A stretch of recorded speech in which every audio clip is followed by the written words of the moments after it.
Некои лица се добро познати, како бикот кој седи по главицата, чии војни го порази и масакрира Џорџ Армстронг Кастер, 16 години откако бил направен овој негов портрет. Кураторот Франк Гудиер избрал портрети на стотина за изложбата Лица на границата.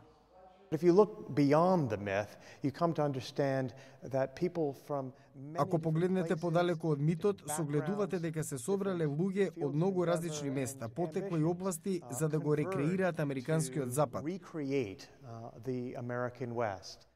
Џозеф Глиден ја измислил бодликавата жица, пресудна за поделба на огромниот див простор на ранчови.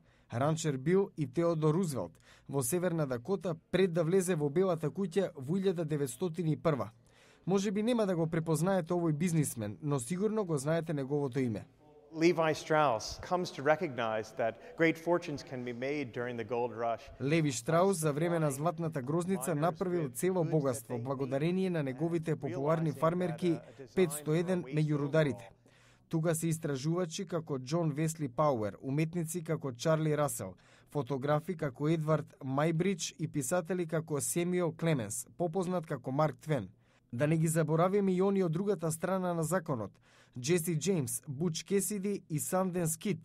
Изложбата опфаќа период од 80 години кога се ширела границата на Западот, портрети на вистинските луѓе кои го образуваа лицето на овој дел на Соединетите Американски држави.